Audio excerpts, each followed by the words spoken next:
सर्वांना नमस्कार. तन्वी अर्जुन लव्ह स्टोरीचे 45 भाग यापूर्वीच आपल्या दोन्ही चॅनलवर अपलोड केलेले आहेत. कृपया ते सर्व भाग ऐकण्यासाठी दोन्ही चॅनलला सबस्क्राईब करा. अर्जुनने तन्वीला उचलून गाडीत बसवलं आणि तिच्या डोळ्यात डोळे घालून तिच्या ओठाजवळ खूप जवळ त्याने ओठ नेले. आता तीही त्याच्या डोळ्यात पाहत होती आणि ती सीटवर मागे झुकली होती. त्याने त्याचे दोन्ही हाताचं कड करून तिला मध्ये घेतलं होतं आणि अर्जुन जवळजवळ तिच्या अंगावरच रेलून होता आणि तिच्या ओठाकडे पाहून त्याने त्याच्या ओठावरून तहान लागल्यावर फिरवतात तशी जीभ फिरवली आणि तन्वी खूप लाजायला लागली. तहानच लागली होती त्याला तिच्या प्रेमाची. तो भुकेलेला होता तिच्या प्रेमाचा आणि ती तहान आणि भूक कधी मिटेल काय माहीत. आता तिच्या हृदयाची धडधड खूप वाढली होती. तिचा श्वास जास्त गतीने वाढला होता आणि तिची छाती जोरजोरात खालीवर होत होती. त्याचं लक्ष तिच्या रसदार होटांवर आणि धपापणाऱ्या छातीवर सारखं सारखं जात होतं. आणि आता तो काय करेल काय माहीत. नेहमीच तर तो तिचा हिरमोड करायचा, खूप खूप जवळ यायचा आणि पुन्हा दूर जायचा. म्हणून आता ती त्याच्याकडून काहीच अपेक्षा करत नव्हती. तरी पण तिला फार धडधडत होतं. शेवटी तिच्या नाजूक भावना होत्या ना, त्या कुठं लपवायच्या. तो पुरुष होता आणि ती एक स्त्री. त्यातून तो तिचा नवरा आणि त्याच्यावर तिचं आणि तिच्यावर त्याचं जीवापाड प्रेम. आणि तिने पुन्हा लाजून सूर होऊन मान खाली घातली आणि त्याने दोन्ही हात तिच्या बाजूला ठेवले होते. त्याच्या हाताच्या मध्ये ती होती. आता त्याची पकड सैल झाली आणि तिने त्याला पुन्हा दूर ढकललं. तो बेसावध होता आणि त्यामुळे मागे गेला आणि पुन्हा ती हसत हसतच म्हणाली, नाही, मी आत्ताच इथून येणार नाही, मला खूप छान वाटतं इथं, असं म्हणून पुन्हा रेतीवर नाचायला लागली. आणि अर्जुन आता गालातल्या गालात खूप हसायला लागला. किती हट्टी आहे नाही, किती चंचल. आधीची गंभीर समजूतदार तर संयमी तन्वी ही वाटतच नव्हती. आणि आता तिला इतकं गंभीर समजूतदार संयमी व्हायची गरजच नव्हती, कारण आता ती दिलखुलास मनमोकळेपणाने जगणार होती तिच्या जोडीदाराबरोबर. आणि आता अर्जुन तसाच गाडीला टेकून हाताची घडी घालून तिच्याकडे एकटक प्रेमाने पाहत होता. तन्वी त्या ओल्या रेतीमध्ये खाली बसून काहीतरी लिहित होती. ती खूप मग्न होती ते लिहिण्यामध्ये, खूप मनापासून ती ते लिहित होती. आणि अर्जुनला उत्सुकता वाटली की ती इतकं काय लिहित आहे, म्हणून तो हळूच तिच्या पाठीमागे जाऊन उभा राहिला. ती इतकी मग्न होती की तिला ते कळलंच नाही. आणि तिने लिहिलं होतं एक हार्ट काढून, त्यामध्ये तन्वी अर्जुन आणि त्याखाली लिहिलं होतं आय लव्ह यू अर्जुन. आणि ते वाचून अर्जुनच्या हृदयाची स्पंदने वाढली. आता त्याला ती त्याच्यावर प्रेम करते हे वेगळं सांगायची गरज नव्हती. तिच्या वागण्यातून त्याला ते दिसतच होतं. आणि आज तिनं ते लिहून दाखवलं होतं. आणि फक्त तिने तोंडाने आय लव्ह अर्जुन हे म्हणायचं बाकी होतं. आता तिला उचलून गरगर फिरवावी आणि तिच्यावर प्रेमाचा चुंबनांचा वर्षाव करावा असं त्याला वाटत होतं. पण अर्जुन गुपचूप तसाच हसत हसत मागे सरकला आणि पुन्हा गाडीजवळ येऊन उभा राहिला. आणि तन्वीचा मोबाईल वाजला. अर्जुनने पाहिलं तो फोन कुणालचा होता. झाला, आला साल्याचा फोन. आणि पुन्हा जीभ चावत म्हणाला, मेव्हणे साहेबांचा फोन, असं म्हणत गालात हसला. आणि त्याने स्वतःच्या मोबाईलवरून कुणालला फोन लावला आणि कुणालने लगेच फोन उचलला. आणि अर्जुन त्याला हसत हसत म्हणाला, माझ्या बायकोला का फोन केलास? आणि कुणाल म्हणाला, तुझ्या बायकोला कोण फोन करताय? मी तर माझ्या सिस्टरला फोन केलाय. तुझ्या बायकोला फोन केला तर तू काय करशील हे पाहिलं आहे मी. आणि अर्जुनने कुणालला बंदूक उचलायला लावली होती हे आठवून दोघेही खूप हसत होते. मग काय म्हणते बहिणाबाई? कुणाल म्हणाला. काय म्हणणार, बसले लहान मुलीसारखी समुद्रकिनारी. फार हट्टी आहे रे ती, ऐकतच नाही माझं. आणि कुणाल गालात हसून मनात म्हणाला, तुला पण तशीच बायको हवी आहे. तू तरी कुठे कोणाचं ऐकतोस. आता दोघेही एकमेकांना सारखेच भेटले आहेत. आणि अर्जुन म्हणाला, काय तन्वी माझं ऐकत नाही म्हणून हसू येते वाटतं. आणि आज कुणालने त्याला विचारलंच, हे अर्जुन, तुला कसं कळतं रे माझ्या मनातलं? अर्जुन म्हणाला, ते मी तुला का सांगू? तुला सांगितलं तर त्याच्यामध्ये सिक्रेट काय राहील? आणि कुणाल पुन्हा मनात म्हणाला, बुद्धिबळातल्या उंटासारखी तिरकीत चालायची, अजिबात सरळ नाही व्हायचा. कितीही गोड बोललं तरी सारखं वाकडंच बोलणार हा. फिसाळलेला धूमकेतू आहे नुसता. तन्वी म्हणते ते बरोबरच आहे. आणि मग अर्जुनने आम्ही बीचवर आलोय असं सांगितलं. आणि मग कुणाल म्हणाला, अरे बापरे, मग मी खूप चुकीच्या वेळी फोन केला. मी कबाब में हड्डी तर झालो नाही ना? आणि अर्जुन मनात म्हणाला, अजून आमचा कबाब तयारच झाला नाही तर हड्डी तरी कशी असेल त्यात. आणि मग थोडा इकडच्या तिकडच्या गप्पा करून फोन ठेवला आणि अर्जुनने तन्वीचा फोन घेतला. त्या फोनला पासवर्ड होता आणि तो आता अर्जुनला माहीत झाला होता आणि अर्जुनने त्याची बर्थ डेट पासवर्ड म्हणून टाकली आणि लगेच तन्वीचा मोबाईल ओपन झाला. आज पहिल्यांदा त्यानं तिचा मोबाईल बघितला होता आणि स्क्रीनवर त्या दिवशी पार्टीत अतुलने काढलेले फोटो तिने ठेवले होते. त्यापैकी एक सुंदर फोटो तिने त्याच्यावरती लावला होता. म्हणजे अतुलने तन्वीलाही फोटो सेंड केलेले दिसतात, असं अर्जुन म्हणाला. खूप सुंदर दिसत होती त्या दोघांची जोडी त्या फोटोमध्ये. आणि अर्जुनने स्वतःचा नंबर डायल केला आणि त्याने पाहिलं तर स्वीट हस्बंड या नावाने तिचा फोन सेव्ह केला होता तिनं. किती प्रेम करत होती ती त्याच्यावर, या अनंत आभाळा इतकं, या निळ्या निळ्या अथांग समुद्रा इतकं. आणि अर्जुन पुन्हा हाताची घडी घालून तिच्याकडे बघत बसला. आता हिला चल म्हणायचंच नाही, कितीही वेळ होऊ दे असं त्यानं ठरवलं. आणि आता तन्वी कंटाळून त्याच्याजवळ आली आणि त्याला म्हणाली, चल निघूया का? का गं, झालं का तुझं?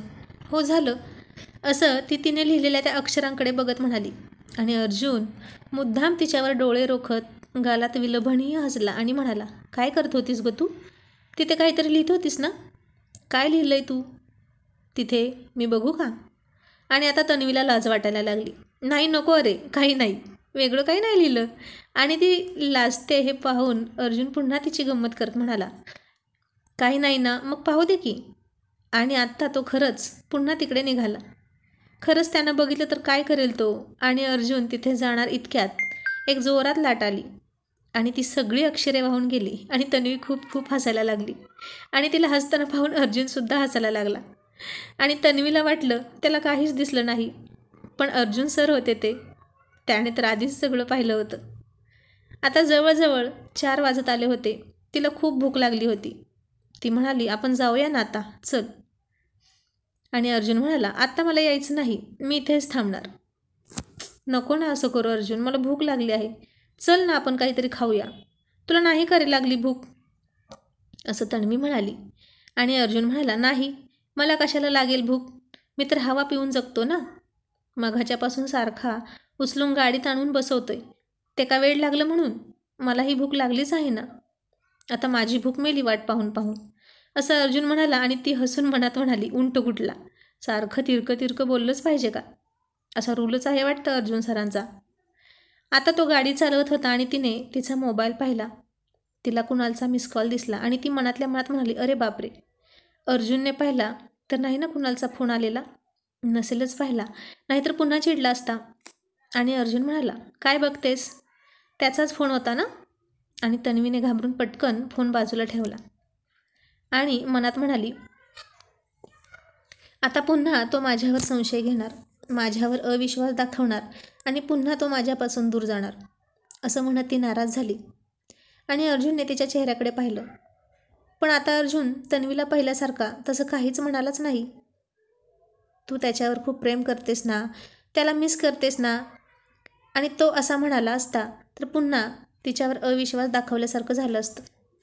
आता अर्जुन सर हुशार झाले होते या बाबतीत, पुन्हा बुद्धूपणा करणार नव्हते. तन्वी मॅडमच्या मनात काय आहे आणि त्यांना त्यांच्या नवऱ्याकडून काय अपेक्षा आहेत हे सगळं अर्जुनला कळलं होतं. आणि अर्जुन म्हणाला, तू करू शकतेस त्याला फोन, माझी काही हरकत नाही. तू जरी नाही सांगितलं मला की तो तुझा कोण लागतो, तरीसुद्धा मला आता तुझ्यावर विश्वास आहे. तू मला फसवत नाहीस याची खात्री आहे मला. आणि त्याचे हे शब्द ऐकून तिने त्याच्याकडे डोळे विस्फारून आश्चर्यानं पाहिलं. आणि आता काय, तन्वी मॅडम तर 7वे आसमान पण होत्या. हेच तर हवं होतं की त्यांना, आणखीन दुसरं काय? सोनं नाणं, हिरे माणकं, दागदागिने, बंगले, गाड्या, काही काही नको. फक्त त्याचा विश्वास आणि प्रेम हवं होतं. प्रेम तर होतं, पण विश्वास हवा होता. तो आता त्याच्या डोळ्यात दिसत होता. आणि आता त्याने गाडी एका रेस्टॉरंटकडे वळवली. बीचवर बरंचसं खायला होतं, पण बाहेरचं काही चालत नव्हतं अर्जुन सरांना, म्हणून मग त्यांना खूप कडकडून भूक लागली होती. आणि तन्वीने मेनू कार्ड उघडलं आणि पटकन तिचा आवडता मेनू सांगून, मला पटकन आणा. आणि अर्जुन, तू काय खाणार? आणि अर्जुन सर तिच्यावर नजर रोखत गालात हसत म्हणाले, तू खा पोटभर, मी तुलाच खाईन. आणि तिने गालात हसत तिची नजर लाजून खाली वळवली आणि ओठांमध्ये गोड गोड हसत त्याला नजरेनंच, वेटर आहे इथे, जरा तरी बाण ठेव बोलताना, असं म्हणाली. पण अर्जुनने तिच्याकडे बघितलंच नाही आणि त्याने वेटरला सांगितलं, आत्ताच मॅडमनी जे सांगितलं तेच घेऊन या दोघांसाठी. आणि जेवण झाल्यावर त्याचा आवडता ज्यूस मागवला, एकच. आता दोघांनीही जेवण केलं आणि अर्जुनचा ज्यूस आला आणि तन्वी मनात म्हणाली, माझ्यासाठी नाही मागवला ज्यूस, एकटाच पितोय. आता अर्जुन तोंडात स्ट्रॉ घेऊन ज्यूस पित होता आणि हळूच तिच्याकडे बघत होता आणि ती आशाळभूत नजरेने त्याच्याकडे पाहत होती. तिलाही ज्यूस प्यायचा होता आणि मग अर्जुनने 2 घोट ज्यूस पिला आणि तो ज्यूस तिच्यासमोर ठेवला आणि उगीच इकडे तिकडे पाहत बसला. आता त्याने त्याचा उष्टा ज्यूस तिला ऑफर केला हे पाहून ती पुन्हा गालात लाजली आणि हसली आणि गुपचूप इकडे तिकडे बघत तिनेही तो ज्यूस घेतला आणि त्याने तोंडात घातलेला स्ट्रॉ तोंडाला लावून ज्यूस पिऊ लागली. आणि आता अर्जुन तिच्याकडे चोरून पाहत होता आणि तिला म्हणाला, काय आवडला का ज्यूस? आणि ती फक्त लाजून हसली. खूप रोमॅन्टिक मुवमेंट होती ती आणि अर्जुन सरसुद्धा खूप रोमॅन्टिक वागत होते.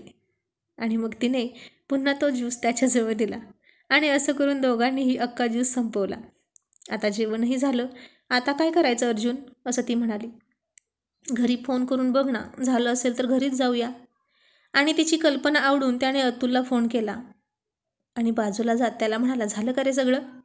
हो सर, जवळजवळ होतच आलेलं आहे, फक्त अर्धा तास. आणि अर्जुनने पुन्हा अतुलला एक काम सांगितलं, ऐक ना, एक काम आहे, असं म्हणत ऑर्डरच दिली. आणि अतुलने विचारलं, आता काय सर?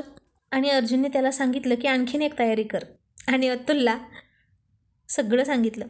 पण अतुल म्हणाला, सर हे तरी फायनल आहे ना, नाहीतर दरवेळी मी तयारी करतो आणि ती वाया जाते. आणि अर्जुन गालात हसत म्हणाला, सगळ्या तुझ्या तयाऱ्या वाया गेल्या असं नाही रे, तुझी पहिली तयारी वाया गेली पण दुसरी अर्धी सक्सेस झाली आणि आता तिसरी फुल सक्सेस होणार बघ. आणि ही माझी ऑर्डर आहे, असं अर्जुन म्हणाला. आणि मग तर अतुल म्हणाला, आता तर मी करणारच नाही, आज सुट्टी आहे आणि मी तुमचा नोकर नाही आणि तुम्ही माझे बॉस नाही, समजलं? तुम्ही मला अशा ऑर्डर द्यायच्या नाहीत सुट्टी दिवशी. मग अर्जुन हळू आवाजात त्याला म्हणाला, बरं बाबा, सॉरी, मित्राच्या नात्यानं सांगतोय, कर ना एवढं माझ्यासाठी, करशील ना? आणि अतुल म्हणाला, आप भी क्या याद रखोगे. चला ठीक आहे, तुमचं काम झालं म्हणून समजा. आता 6 वाजत आले होते आणि अर्जुन तन्वीला मुद्दाम म्हणाला, तन्वी आत्ताच फोन केला होता, अजून 2-3 तास तरी वेळ लागेल. एक काम करूया, आपण पिक्चरला जाऊया, एक छान मूवी लागली आहे. आणि तन्वी हो म्हणाली. ती खूप कंटाळली होती, कुठेतरी एका जागी बसायचं होतं तिला. आणि त्याने 2 बाल्कनीची तिकीट घेतली आणि आता दोघेही पिक्चर पाहत होते. बाल्कनीमध्ये अंधार झाला होता, गर्दीही नव्हती आणि समोर स्क्रीनवर एक रोमॅन्टिक सीन चालला होता. आणि तो सीन पाहून तन्वी अर्जुनकडे खूप प्रेमाने बघत होती. वातावरण इतकं रोमॅन्टिक होतं की आता तिला त्यानं मिठीत घेतलं तर बरं होईल असं वाटत होतं.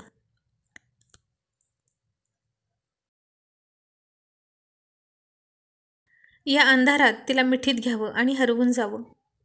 2 जीवापाड एकमेकांवर प्रेम करणाऱ्या जोडीला अंधारच हवाहवासा असतो, कारण हा अंधारच त्यांच्या प्रेमाचा साक्षीदार बनत असतो. पण तो अंधार मुका असतो, तो कोणाला काही दिसूही देत नाही आणि सांगतही नाही. म्हणून हा अंधार आता तन्वी आणि अर्जुनला खूप आवडत होता. पण मग आता थांबायचं कशाला? तीही तयार होती आणि तोही. मग उगीचच संकोच करून ही इतकी बेस्ट रोमॅन्टिक पिक्चर डेट का मिस करायची? आणि मग अर्जुनने, त्याच्या शेजारीच तिचा हात होता, त्या हाताला त्याच्या करंगळीने तिच्या करंगळीला हळूच स्पर्श केला. आणि त्या इतक्या छोट्या स्पर्शाने तिच्या अंगामध्ये प्रणयाच्या उंचच उंच लाटा उसळायला लागल्या. एक छोटीशी ठिणगी जशी मोठ्यात मोठ्या जंगलाला सुद्धा आग लावते, तसाच त्याचा छोटा एवढासा करंगळीचा स्पर्श तिच्या पूर्ण शरीरभर आग पसरवत होता. आणि आता तिने तिचा हात बाजूला घेतला नाही, तिनेही तिच्या करंगळीने त्याच्या करंगळीला आणखीन थोडा स्पर्श केला. आणि अर्जुनने आता तिच्या करंगळीत त्याची करंगळी अडकवली. आता या करंगळीपासून त्यांच्या प्रेमाचा गोड प्रवास सुरू झाला होता. मग आता करंगळीपासून त्याच्या शेजारचं दुसरं बोट, मग तिसरं बोट, मग चौथं बोट आणि मग अंगठा, असं करत करत दोघांनीही एकमेकाच्या हातात हात दिला आणि एकमेकांचा हात गठ्ठ दाबला. आता अर्जुन फक्त 2 सेकंदच तिचा हात थोडा सैल सोडायचा आणि पुन्हा आवेगाने घट्ट दाबायचा. तसा तन्वीच्या पोटात खड्डाच पडायचा आणि हृदयात धडधड व्हायची. आणि आता अर्जुनने त्याचा शूज काढला आणि त्याच्या पायाने तिच्या पायाला पुन्हा चावट स्पर्श करायला लागला. आता ती आग पुन्हा पायापासून हृदयापर्यंत पसरत होती. ती आग तिला सहन होत नव्हती आणि तन्वीने दुसऱ्या हाताने अर्जुनचा हात घट्ट पकडला आणि त्या अंधारात तिने त्याच्या डोळ्यात पाहिलं आणि त्यानेही तिच्या डोळ्यात पाहिलं. पुसटसं दिसत होतं त्यांना एकमेकांच्या डोळ्यात, पण भरपूर प्रेम दिसत होतं. आता तिथं बसणं फार मुश्किल झालं होतं त्यांच्यासाठी. घरीही लवकर जाता येत नव्हतं, त्यामुळे हे 3 तास संपूच नयेत असंच वाटत होतं त्यांना. आणि आता अर्जुन थोडा तिच्याकडे तिरका वळून बसला आणि तन्वीही तशीच त्याच्याकडे वळली आणि त्याने तिच्या कानावरून, मानेवरून, गळ्यावरपर्यंत एक बोट फिरवायला सुरुवात केली. समोर कोणता पिक्चर होता आणि काय चालू होतं हेही त्यांना समजत नव्हतं. यांचा वेगळाच रोमॅन्टिक पिक्चर चालला होता.